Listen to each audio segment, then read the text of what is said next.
اشرح لي صدري ويسر لي أمري واحلل عقدة من لساني يفقهوا قولي. الحمد لله وحده والصلاة والسلام على من لا نبي بعده وعلى آله وأصحابه الذين أوفوا عهده. أما بعد فأعوذ بالله من الشيطان الرجيم. بسم الله الرحمن الرحيم. قال رسول الله صلى الله تعالى عليه وسلم: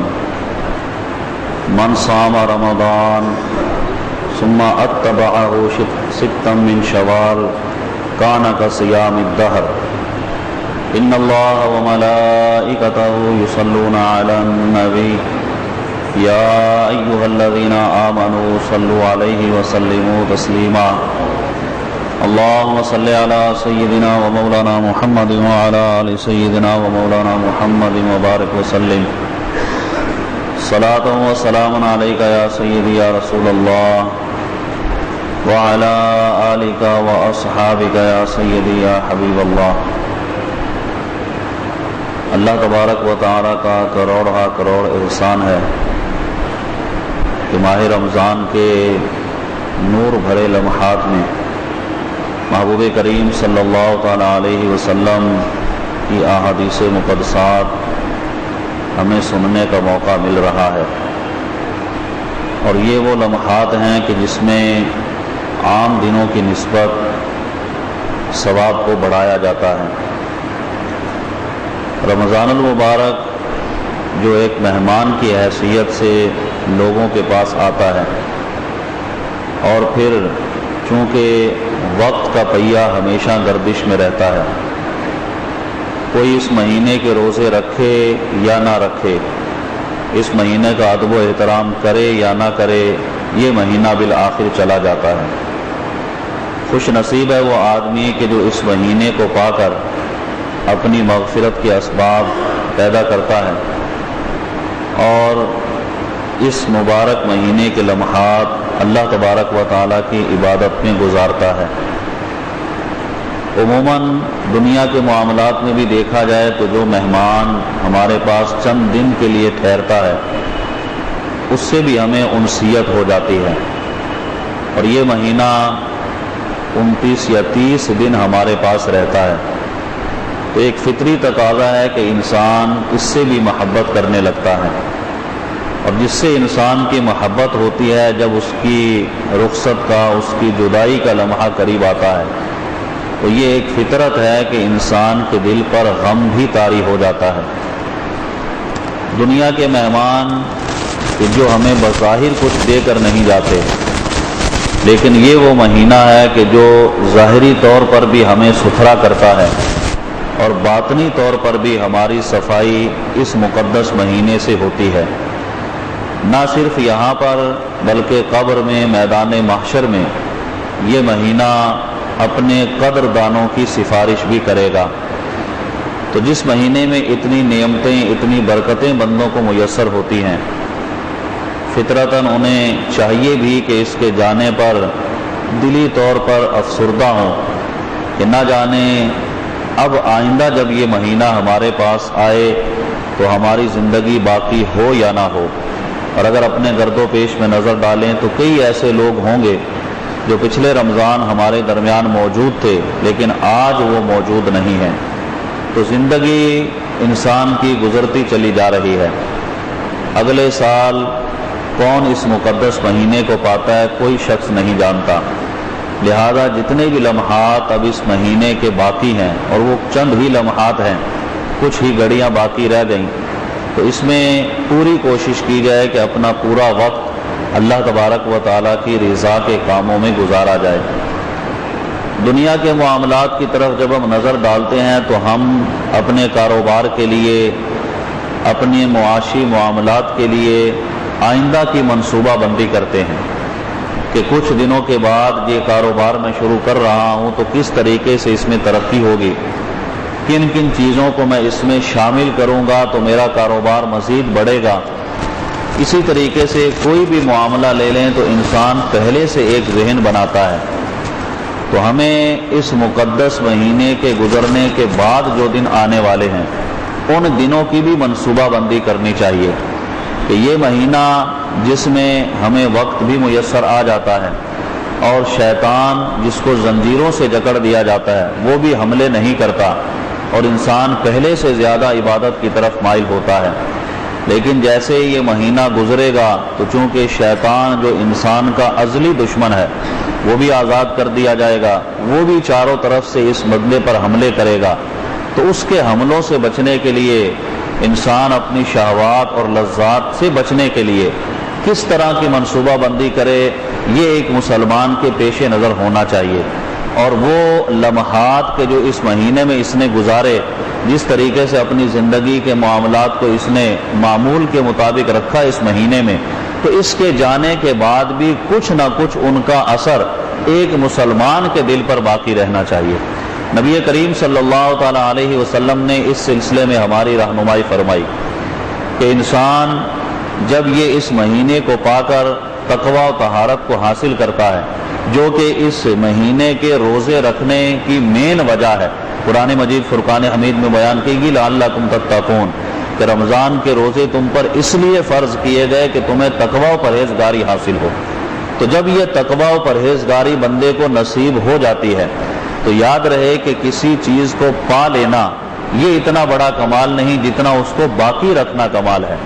تو انسان کسی چیز کو پا تو لیتا ہے لیکن اس کے بعد اس چیز کو برقرار رکھنا یہ حد درجے کا کمال ہے۔ تو اب یہ تقوی و طہارت جو ہمیں میسر آئی، جو دل کی پاکیزگی ہمیں میسر آئی، وہ روحانی لمحات کے جن میں انسان کا دل نرم ہو جاتا ہے، یہ بھی اس مہینے میں ہمیں میسر آئے، اور صدقہ و خیرات کرنے کا جذبہ، لوگوں کے ساتھ بھلائی کا جذبہ، خود نیکیاں کرنے کا جذبہ، یہ ایک انسان کو جب میسر ہوا تو اب اس کو برقرار رکھنا یہ سب سے بڑا کمال ہے۔ تو اب برقرار رکھنے کے لیے کچھ نہ کچھ انسان اپنے منصوبے کو تیار کرے کہ مجھے اس مہینے کے گزرنے کے بعد کس طرح سے اپنے شب و روز گزارنے ہیں۔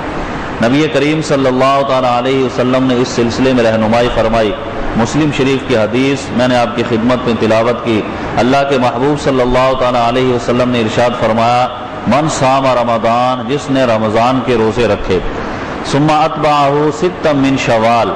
پھر شوال کے مہینے کے 6 روزے اس نے رکھے، کان کصیام الدہر، تو وہ ایسا ہے کہ جیسا اس نے زمانے بھر کے روزوں کو رکھا۔ ایک حدیث میں یہ ارشاد فرمایا کہ جس نے رمضان کے بعد شوال کے 6 روزے رکھے، گویا کہ اس نے سال بھر کے روزوں کو رکھا۔ تو اب دیکھیں کہ یہی ہم اس نشست میں غور کر رہے ہیں کہ ہمیں اپنے باقی ایام کس طرح سے اپنی ان عبادتوں کو برقرار رکھنا ہے۔ تو نبی کریم صلی اللہ تعالی علیہ وسلم کے اس فرمان سے پتہ چلتا ہے، جیسا کہ محدثین کرام فرماتے ہیں کہ اللہ کے نزدیک انسان کی ایک نیکی کا اجر و ثواب 10 گنا ہے۔ تو جب 30 دن کے روزے رکھے تو گویا کہ 300 دنوں کا ثواب اسے میسر آیا، اور جب بعد میں 6 دن کے روزے رکھے تو 60 دنوں کا ثواب اسے میسر آیا۔ تو فرماتے ہیں کہ اس طرح 360 دن جو پورے سال کے ہیں، جب یہ روزے رکھ لے گا تو اللہ تبارک و تعالی اسے پورے سال کی عبادت کا ثواب عطا فرما دے گا۔ تو اب یہ 6 روزے نفلی روزے کہلاتے ہیں، یہ فرض یا واجب نہیں ہیں، اور نفلی عبادت کی ترغیب اس لیے بھی دلائی جاتی ہے کہ انسان نیکیوں پر استقامت حاصل کرے۔ نبی کریم صلی اللہ تعالی علیہ وسلم کے اس فرمان کی ایک حکمت تو یہ ہے کہ چونکہ رمضان میں ایک موسم ہے میسر آتا ہے، ایک ماحول بنا ہوتا ہے کہ ہر آدمی روزے رکھ رہا ہے، تو اس ماحول میں روزوں کا رکھنا آسان ہوتا ہے۔ لیکن جب ایک ماحول قائم نہیں ہوتا تو اس میں اکیلے عبادت کرنا کچھ مشکل ہوتا ہے۔ لیکن چونکہ یہ 30 دن کے روزے رکھ کر انسان اپنی زندگی کو اس ڈگہ پر لا چکا ہوتا ہے کہ اب اگر متصل ہی وہ کچھ دن کے روزے رکھے تو اس کے لیے رکھنا کچھ دشوار عمل نہیں ہے، وہ آسانی کے ساتھ ان روزوں کو رکھ سکتا ہے، بنسبت اس کے کہ کچھ مہینے گزرنے کے بعد جب درمیان میں ہم روزہ رکھتے ہیں تو وہ ان دنوں کی نسبت کچھ مشکل ہوتا ہے۔ لیکن چونکہ اب ایک عادت، ایک روٹین انسان کی بنی ہوئی ہے، تو اس اعتبار سے اگر وہ چاہے تو اس مہینے کے 6 روزے آسانی کے ساتھ رکھ کر اللہ تبارک و تعالیٰ کی بارگاہ سے پورے سال کے روزوں کا ثواب حاصل کر سکتا ہے۔ فقہی مسئلہ جو فقہائے کرام نے بیان کیا وہ بھی پیش نظر رہے کہ یہ 6 روزے لگاتار رکھنا ضروری نہیں، یعنی یہ نہیں کہ عید کا دن جو ہے وہ آپ عید کے دن تو روزہ رکھنا منع ہے، اب اس کے بعد آپ دوسرے دن سے ہی شروع کریں اور 6 روزے رکھیں، ایسا ضروری نہیں۔ اس پورے مہینے میں جب بھی چاہیں آپ ایک ایک کر کے 6 روزے رکھ سکتے ہیں، جمعرات کا رکھ لیں، جمعہ میں ساتھ ملا لیں، کبھی پیر آئے تو اس کا رکھ لیں، اس طرح اس دن کی بھی فضیلت ملے گی، یہ روزہ بھی رکھ لیا جائے گا۔ تو یہ مہینہ ختم ہونے سے پہلے ان 6 روزوں کو مکمل کریں تو انشاءاللہ حدیث کے مطابق سال بھر کے روزوں کا اور دوسری حدیث کے مطابق پورے زمانے بھر کا ثواب اللہ اس بندے کو عطا فرما دے گا۔ تو اب چونکہ یہ ہمارے لیے ایک انعام ہے، رمضان کے گزرنے کے بعد یہ اللہ تبارک و تعالیٰ کی طرف سے ایک انعام ہے، اور تھوڑی سی کوشش کر کے انسان اس انعام کو حاصل کر سکتا ہے۔ اس حدیث کے ضمن میں اگر تھوڑا سا غور و فکر کیا جائے تو میں نے عرض کیا کہ یہ مہینہ جب رخصت ہوتا ہے تو اب اس کے رخصت ہونے کے بعد کچھ نہ کچھ ہم اپنے معمولات کو برقرار رکھیں۔ دیکھیے رمضان صرف اس مہینے میں ہی نیکیاں ہم پر لازم نہیں کی گئی، نمازیں پڑھنا صرف رمضان میں فرض نہیں ہے، بعد رمضان بھی فرض ہے، لوگوں کے ساتھ حسن سلوک کرنا یہ رمضان میں ہی ضروری نہیں، رمضان کے بعد بھی ضروری ہے، نیکی کے کام صدقہ و خیرات رمضان میں ہی لازم نہیں ہے، رمضان کے بعد بھی ضروری ہیں، اور پھر رمضان کے بعد جو معمولات ہیں ان کو برقرار رکھنے کے لیے انسان تھوڑا سا اپنا ذہن بنائے تو اپنی عبادات کو اسی طریقے سے برقرار رکھ سکتا ہے۔ نبی کریم صلی اللہ تعالیٰ علیہ وسلم کی احادیث میں اس طرف اشارے ملتے ہیں، یعنی اس بات پر انسان غور کرے کہ جب اس مہینے میں نے وقت نکال کر قرآن مجید فرقان حمید کی تلاوت کی اور وقت میسر آ جاتا ہے، 2 سپارے 3 سپارے، کسی نے 5 سپارے روزانہ پڑھے، کسی نے 1 سپارہ پڑھا، جو کہ اس کے پہلے کے معمول میں نہیں تھا، لیکن اس مہینے کی برکت ہے کہ اس نے قرآن پاک کی تلاوت کی اور اسے وقت میسر آیا اور اس نے 2 3 4 پارے پڑھے۔ تو اب یہ تو ہونا چاہیے کہ جب رمضان گزر جائے تو 4 سپارے رمضان میں پڑھنے والا کم از کم 1 سپارہ تو بعد رمضان بھی پڑھ لے، یعنی اپنے معمولات میں اتنا تو وہ ضرور فرق لائے کہ اب ایسا نہ ہو کہ بالکل ہی قرآن سے دور ہو جائے۔ جو اس مہینے میں تراویح کی نماز ادا کرتے ہیں تو آپ غور کریں کہ یہ تراویح کی نماز ادا کرنا کتنا ہمارے لیے آسان ہے، 20 رکعت ہم یہ نفل پڑھ لیتے ہیں، جو سنت مؤکدہ اسے ادا کر لیتے ہیں۔ تو اب رمضان گزرنے کے بعد کبھی ہم غور کریں کہ عشاء کی نماز پڑھنے کے فوراً بعد مسجد سے نکلتے ہیں، کبھی ایسا بھی تو ہم 4 نفل ہی پڑھ لیا کریں، 2 نفل توبہ کے ہی پڑھ لیا کریں، کسی کے ایصال ثواب کے لیے نفل پڑھ لیا کریں کہ جب 20 رکعتیں پڑھ سکتے ہیں تو ان کے مقابلے میں 2 پڑھنا تو بہت آسان ہے۔ تو اس طریقے سے رمضان میں ہم تسبیحات پڑھتے تھے، درود پاک پڑھتے تھے، کثرت کے ساتھ پڑھا کرتے تھے، بعد رمضان کچھ نہ کچھ تو اس پر اپنا انسان معمولات کو برقرار رکھے تو یہ فوراً ان چیزوں پر عمل کرنا بہت آسان ہوتا ہے کہ جیسے اب رمضان ختم ہوا تو فوراً ہی ہم ان پر عمل شروع کر دیں، یہ نہ دیکھیں کہ آج عید کا دن ہے تو آج کل سے قرآن کی تلاوت شروع کر دوں گا، عید کے دن بھی تو قرآن پاک کی تلاوت کی جا سکتی ہے، عید کے دن بھی نماز فرض ہے وہ ہمیں ادا کرنی ہے۔ تو گویا کہ اپنی زندگی کے جو معمولات ہیں ان کو اس طریقے سے برقرار رکھیں کہ شیطان جو چونکہ چاروں طرف سے حملے کرنے کے لیے اب تیار ہوگا کہ جیسے ہی یہ بندہ مومن اس مقدس مہینے سے باہر نکلتا ہے، اسے لذات میں پھنساتا ہے، شہوات میں پھنساتا ہے، اسے وساوس میں مبتلا کرتا ہے، لیکن یہ روزے رکھنا یا عبادت کرنا یا قرآن مجید فرقان حمید کی تلاوت کرنا، اپنی زندگی کو نیکیوں میں لگائے رکھنا، یہ شیطان کے وار سے بچنے کا ایک بہترین ذریعہ۔ اور آپ اس حدیث کے ضمن میں دیکھیں کہ اللہ کی رحمت کتنی بندوں پر ہمہ وقت برسنے کے لیے تیار رہتی ہے۔ ایک تو اس مہینے میں اس قدر اجر و ثواب، اور پھر اس کے گزرنے کے بعد ان روزے رکھنے کا کتنا ثواب ہے۔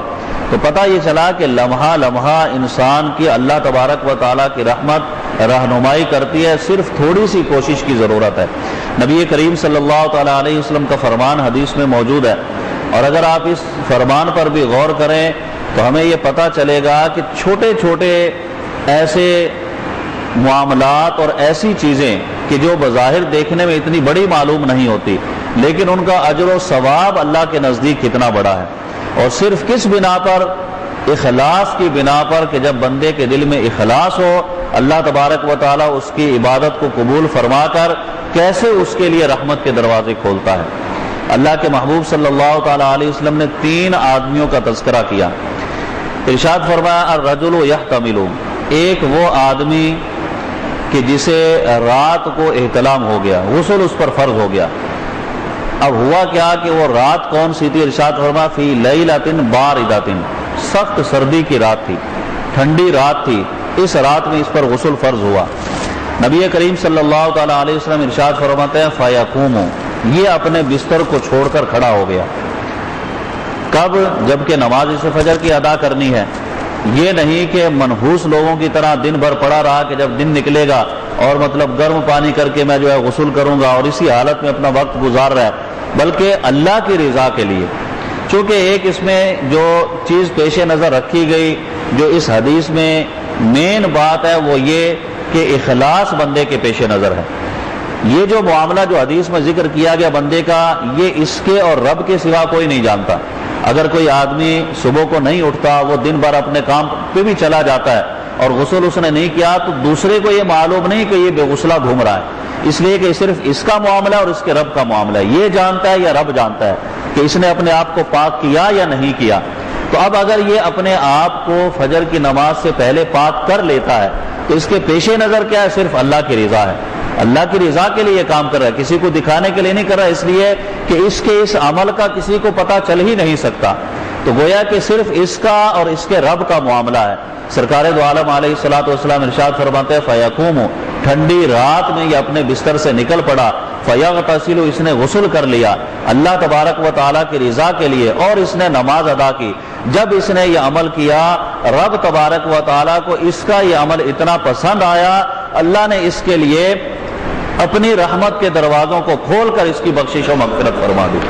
تو آپ اندازہ لگائیں کہ عمل اگر ہم دیکھیں تو ایک معمولی سا عمل ہے، اس لیے کہ ہمیں یہ کام کرنا تو ہے، ہم اسے 2 گھنٹے کے بعد کریں، 4 گھنٹے کے بعد کریں، 10 گھنٹے کے بعد کریں، ہمیں یہ کام کرنا ہے، لیکن اس وقت صرف اس لیے کہ اب نماز کا وقت آ رہا ہے، اللہ کی رضا کے لیے مجھے یہ فرض ادا کرنا ہے، رب کی رضا کے لیے میں اپنے جسم کو پاک کر رہا ہوں کہ زیادہ دیر میرا جسم ناپاک نہ رہے۔ یہ اٹھا، اس نے اپنے آپ کو پاک کر لیا، رب تبارک و تعالیٰ نے اس کے لیے جنت کے دروازوں کو کھول دیا۔ تو آپ دیکھیں کتنا معمولی سا عمل ہے، لیکن اجر و ثواب کتنا بڑا ہے۔ دوسرے آدمی کا تذکرہ نبی کریم صلی اللہ تعالیٰ علیہ وسلم نے کیا۔ سرکار ارشاد فرماتے ہیں کہ جس آدمی نے اللہ کی رضا کے لیے روزہ رکھا، تو اب روزہ بھی آپ دیکھیں کہ نفلی روزہ بھی اگر کوئی رکھتا ہے تو اس کا بھی دوسرے کو علم نہیں ہو سکتا۔ جب فرض کا علم نہیں ہو سکتا تو نفل کا بھی علم نہیں ہو سکتا، کہ آدمی کوئی رات کو سحری کر بھی لے دوستوں کے ساتھ اور روزہ نہ رکھے، دن میں چھپ کر کھائے، کسی کو کیا پتا کہ اس کا روزہ ہے یا نہیں۔ تو یہ بھی عمل ایسا ہے کہ جو صرف بندہ جانتا ہے یا رب جانتا ہے، اس کے علاوہ کوئی نہیں جانتا۔ تو اب اس میں بھی وہی چیز پیش نظر ہے کہ اخلاص ہوگا، کیونکہ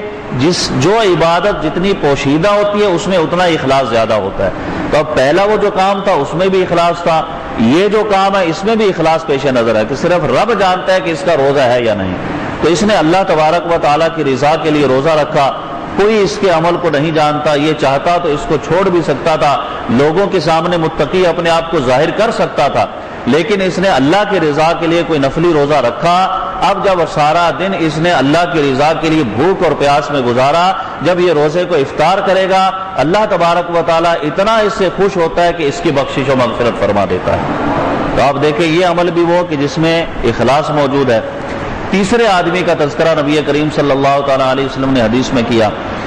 سرکار ارشاد فرماتے ہیں کہ ایک آدمی سفر کر رہا تھا، اور سفر سے عموماً ہر آدمی کا واسطہ پڑتا ہے۔ پہلے جو سفر ہوتے تھے وہ ظاہر سی بات ہے کہ آج کل جو سہولتیں ہیں اتنی سہولتیں نہیں تھیں، جنگل بیابان میں بھی لوگ سفر کیا کرتے تھے، کٹھن دشوار راستے ہوتے تھے، سواریاں ہوتی تھی، گھوڑے تھے، خچر تھے، ان پر سفر کیا جاتا تھا۔ اب طویل وقت سفر میں گزرتا تھا۔ نبی کریم صلی اللہ تعالیٰ علیہ وسلم نے ارشاد فرمایا کہ ایک آدمی سفر میں نکلا، جنگل بیابان میں پہنچ گیا، اب دور دور تک آبادی کا نام و نشان نہیں، نماز کا وقت آ گیا، کوئی اسے دیکھنے والا نہیں، یہ اگر چاہے تو نماز چھوڑ بھی دے، کوئی اسے ملامت کرنے والا نہیں۔ کہ ایک نمازی جو 5 وقتہ نماز پڑھتا ہے، وہ اگر کچھ دن نماز نہ پڑھے تو کوئی دوسرا ملامت کر سکتا ہے کہ بھئی تم نماز میں نظر نہیں آ رہے، کیوں نماز نہیں پڑھ رہے۔ لیکن اب یہ جس مقام پر یہ آدمی موجود ہے سفر کی حالت میں، یہ ایسی جگہ پر ہے کہ جہاں کوئی اسے دیکھ نہیں رہا، کوئی اسے بعد میں ملامت بھی نہیں کرے گا، لیکن اب اس مقام پر جنگل بیابان میں جہاں دور دور تک کوئی اسے دیکھ نہیں رہا، اس نے صرف اللہ تبارک و تعالیٰ کی رضا کے لیے جب نماز کا وقت آیا، نماز کی نیت اس نے باندھی، اللہ اکبر کہہ کر یہ اللہ کی بارگاہ میں کھڑا ہو گیا۔ اب یہاں بھی کیا چیز پیش نظر ہے؟ وہی اخلاص، کہ صرف بندہ جانتا ہے یا رب جانتا ہے، اللہ اس کو دیکھ رہا ہے یا بندہ جانتا ہے کہ میں یہ عمل کر رہا ہوں، کوئی دوسرا اسے نہیں دیکھ رہا۔ حالانکہ اگر آبادی بھی ہوتا تو جماعت سے نماز پڑھنا ضروری تھا، اب چونکہ جنگل بیابان میں ہے، یہ تنہا ہے، لیکن یہاں پر بھی اس نے اپنے رب کو یاد رکھا، اس نے نماز کی نیت باندھی۔ جب اس نے نماز کا سلام پھیرا، حدیث میں ارشاد فرمایا اللہ تبارک و تعالیٰ اپنے بندے سے اتنا خوش ہوا کہ اس کے گناہوں کو معاف فرما دیا۔ تو یہاں پر بھی آپ دیکھیں کہ اخلاص پیش نظر ہے۔ اب وہ سفر کا معاملہ تو نہیں کہ انسان جنگل بیابان میں اس حالت میں پہنچے، لیکن فی زمانہ جو سفر ہے، ٹرین کا سفر ہے، بس کا ہے یا جہاز کا کوئی سفر کرتا ہے، تو عموماً یہ دیکھا جاتا ہے کہ پکے سے پکا نمازی بھی سفر میں نمازوں کو چھوڑ دیتا ہے، حالانکہ نماز سفر میں معاف تو نہیں۔ تو اس لیے ٹرین ہو یا بس ہو یا پلین ہو، کوئی بھی چیز ہو، نماز آپ آسانی سے ادا کر سکتے ہیں، ہر طرح کی سہولتیں میسر ہیں۔ اور پھر سہولت اگر نہ بھی ملے کھڑے ہو کر نماز پڑھنے کی، تو فقہ کے احکام موجود ہے، بیٹھ کر نماز ادا کر لی جائے، بعد میں اس کو دوہرا لے، یہ سب چیزیں موجود ہیں۔ انسان اگر کرنا چاہے تو سب کچھ کر سکتا ہے، نہ کرنا چاہے تو کچھ بھی نہیں کر سکتا۔ تو اس لیے نماز جو ہے وہ سفر میں ادا کی جا سکتی ہے۔ اب بھی اگر کوئی آدمی ٹرین میں یا بس میں اللہ کی رضا کے لیے نماز کو ادا کرتا ہے، قائم کرتا ہے، بھلے وہاں کے لوگ اسے دیکھ رہے ہیں، لیکن محلے والا تو اسے کوئی نہیں دیکھ رہا جہاں یہ نمازیں پڑھا کرتا تھا، تو یقیناً اس حدیث کے مطابق جب سفر میں یہ نماز پڑھے گا، سلام پھیرے گا، اللہ اس کی بھی بخشش و مغفرت فرما دے گا۔ تو گویا کہ حدیث تو چونکہ عام ہے، قیامت تک کے لیے جو بھی وہ ہے اخلاص کے ساتھ عمل کرے گا، اس کے لیے اللہ تبارک و تعالیٰ نے اپنی رحمت کے دروازوں کو کھولا ہوا۔ تو پتہ یہ چلا کہ عمل اگر ہم معمولی بھی کرتے ہیں، رب کی رحمت جو ہے وہ بندے کو اپنی آغوش میں لینے کے لیے ہمہ وقت تیار ہے۔ حیرت کی بات تو یہ کہ انسان مسلمان بندہ مومن جب اسے کچھ معلومات ہو، کچھ علم ہو، تو وہ کون کون سی چیزوں سے فائدہ حاصل کر سکتا ہے۔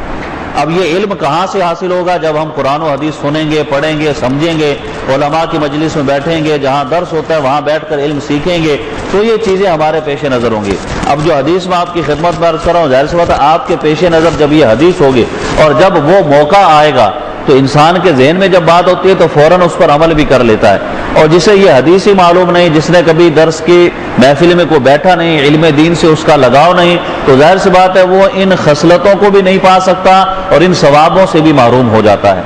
حدیث مبارکہ میں ارشاد فرمایا کہ بندہ مومن جو تھا اس نے سخت گرمی کے دنوں میں بھی اللہ کی رحمت سے فائدے کو حاصل کیا۔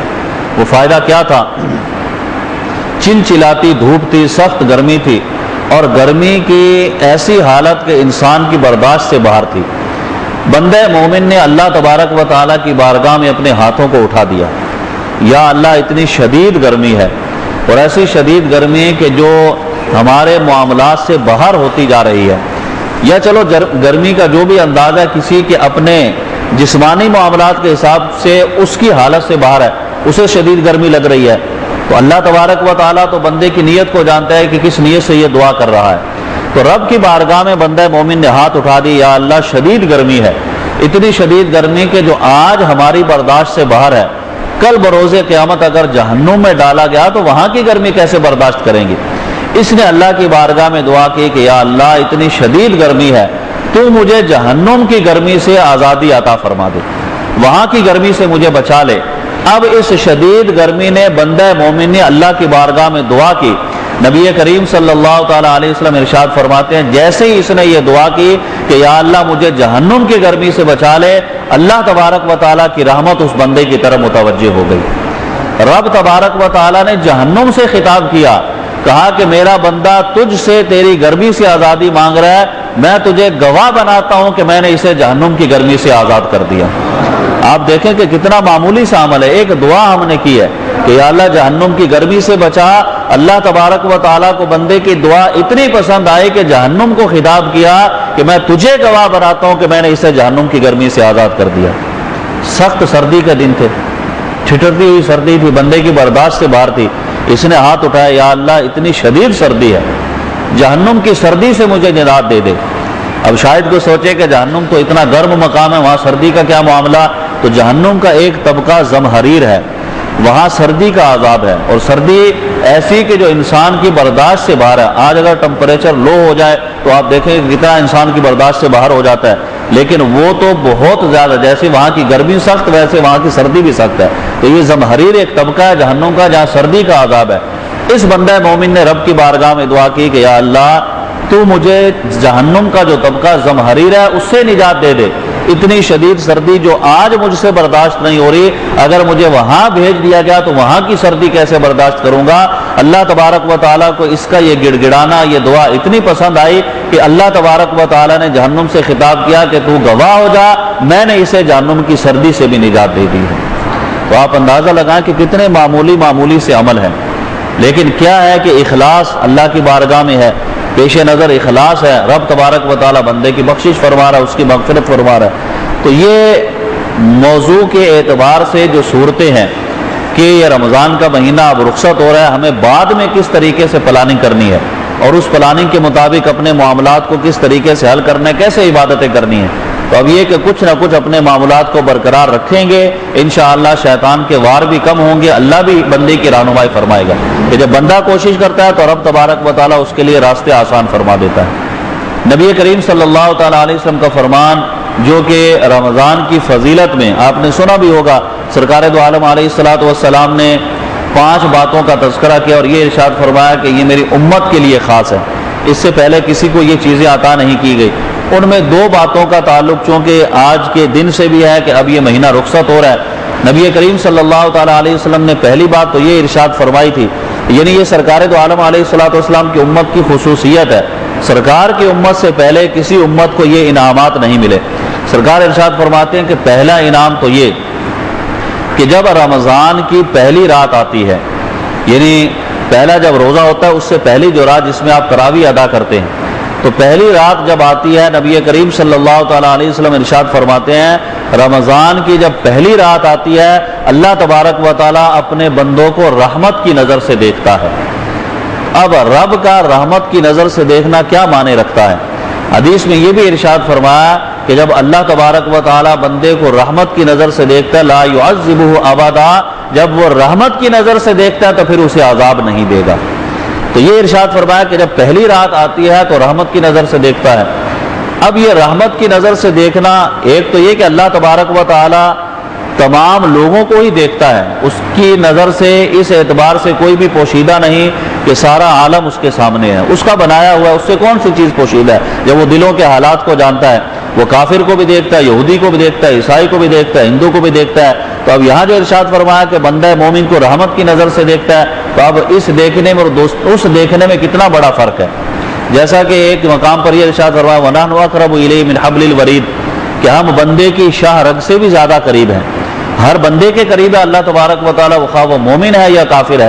سب کی شاہ رگ سے زیادہ قریب ہے. لیکن دوسرے مقام پر یہ ارشاد فرمایا کہ ان اللہ مع المحسنین، اللہ تبارک و تعالیٰ احسان کرنے والے یعنی ایمانداروں کے قریب ہے. ان اللہ مع المتقین، اللہ پرہیزگاروں کے قریب ہے. تو اب یہ کہ اللہ تبارک و تعالیٰ تمام لوگوں کے قریب ہے جس میں مومن بھی ہے کافر بھی ہے، اور دوسرے مقام پر ارشاد فرمایا جا رہا ہے کہ وہ مومنوں کے قریب ہے. تو اس کی تطبیق جو مفسرین کرام نے دی وہ اس طرح سے کہ دونوں آیات مبارکہ حق بر حق ہے. مطلب اس کا یہ ہے کہ اللہ تبارک و تعالی اپنے وجود قدرت کے اعتبار سے تو ہر بندے کے قریب ہے کہ اس کی قدرت سے کوئی بھی باہر نہیں ہے، لیکن جب رحمت کی بات آتی ہے، جب کرم کی بات آتی ہے، جب اس کے فضل کی بات آتی ہے تو اپنی رحمت سے وہ بندہ مومن کے قریب ہے اور محسنین کے قریب ہے اور متقین کے قریب ہے.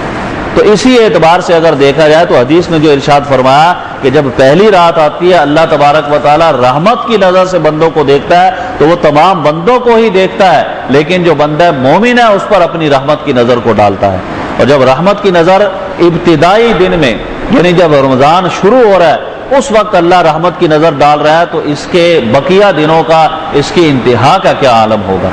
نبی کریم صلی اللہ تعالیٰ علیہ وسلم کے اس فرمان میں آخری دن کے بارے میں یہ ارشاد فرمایا کہ جب آخری رات آتی ہے جو یہ اب آنے والی ہے، یعنی رات تو گزر گیا اب یہ دن ختم ہو جائے گا، تو ارشاد فرمایا کہ جب یہ آخری رات آتی ہے تو اللہ تبارک و تعالی سارے مسلمانوں کی مغفرت فرما دیتا ہے.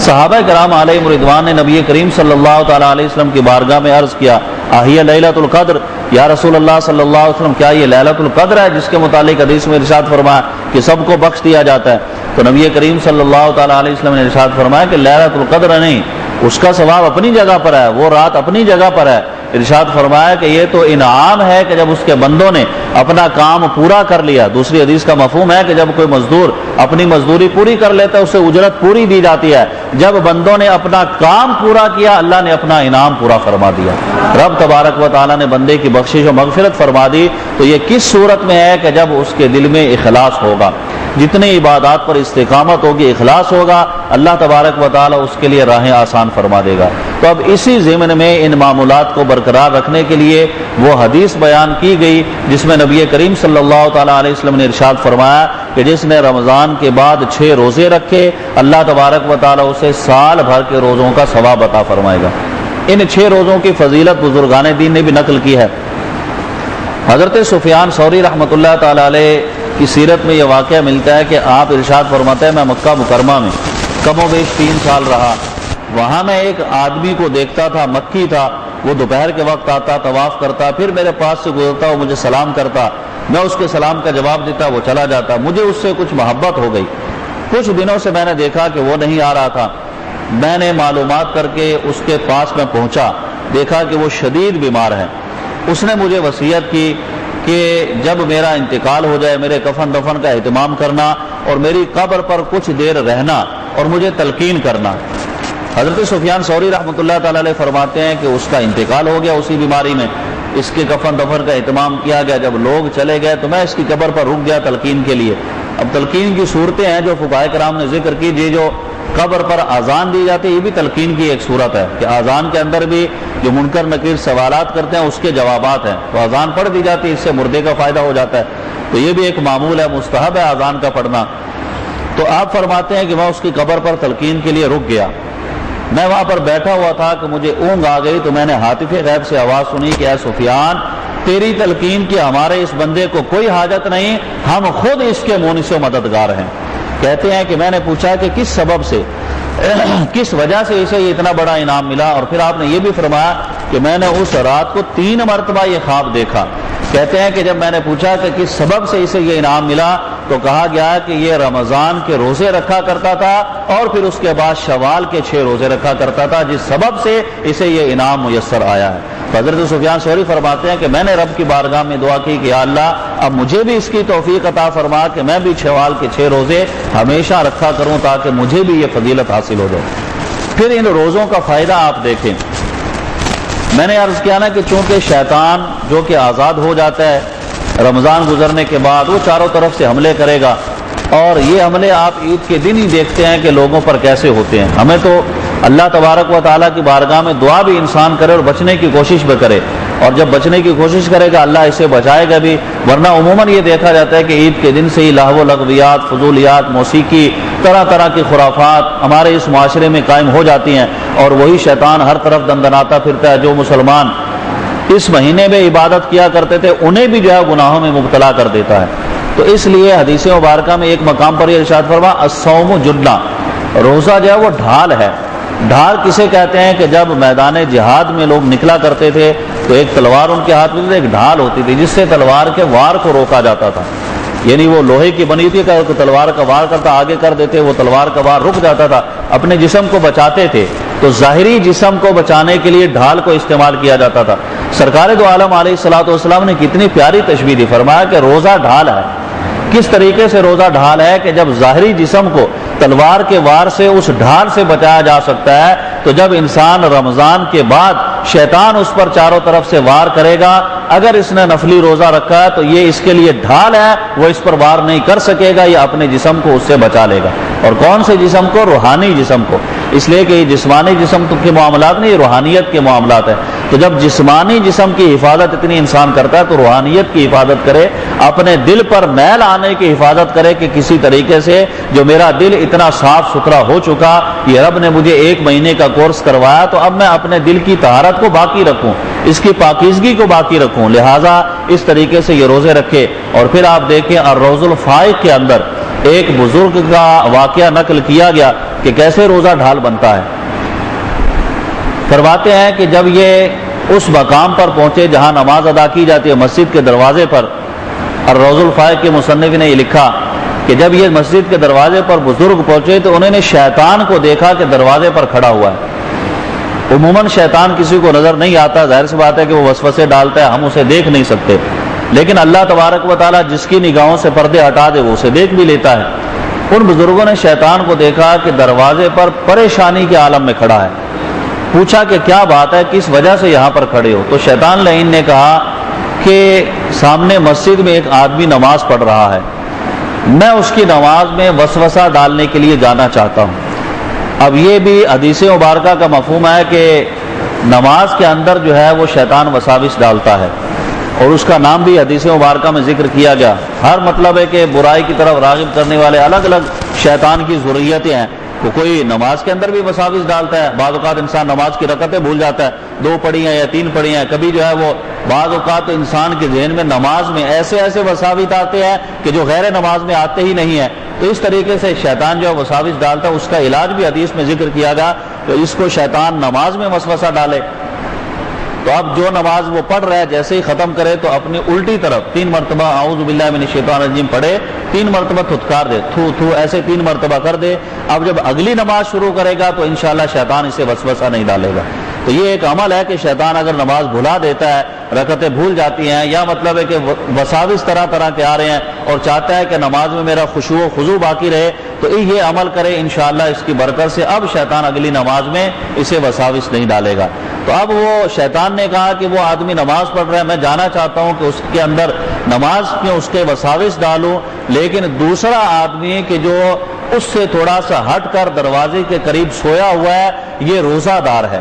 اس نے روزہ رکھا ہوا ہے، اب اس نمازی کے پاس میں جا نہیں سکتا۔ اس کی وجہ یہ کہ یہ جو روزے دار سویا ہوا ہے، اس کے جو سانس یہ لے رہا ہے، اس کے سانس شعلے بن کر میری طرف آ رہے ہیں، میں اس نمازی کی طرف جا نہیں پا رہا ہوں، اس روزے دار کے سانس جو نکل رہے ہیں یہ مجھے مار رہے ہیں، میں اس نمازی کے پاس نہیں پہنچ رہا۔ تو وہ بزرگ سمجھ گئے کہ جس نے روزہ رکھا ہوتا ہے واقعی شیطان جو ہے اس کی برکت سے جب دوسرے کے اندر وساوس نہیں ڈالا تو اسے وساوس میں کیسے مبتلا کرے گا۔ تو اس لیے حدیث میں ارشاد فرمایا کہ الصوم جنہ، روزہ جو ہے وہ ڈھال ہے، انسان کو شیطان کے وساوس سے بچاتا ہے۔ تو یہ لمحات اللہ تبارک و تعالیٰ کی طرف سے ہمیں میسر ہے اس مہینے کے، اللہ کا شکر ادا کرنا چاہیے، اس کی بارگاہ میں التجا ہے، دعا ہے کہ وہ ہمیں صحت و عافیت کے ساتھ آئندہ بھی رمضان دیکھنا نصیب فرمائے، یہ پر نور لمحات ہمیں میسر فرمائے، اور جو لمحات باقی ہیں ان میں خوب اپنی عبادت کی توفیق عطا فرمائے۔ وآخر دعوانا الحمدللہ رب العالمین۔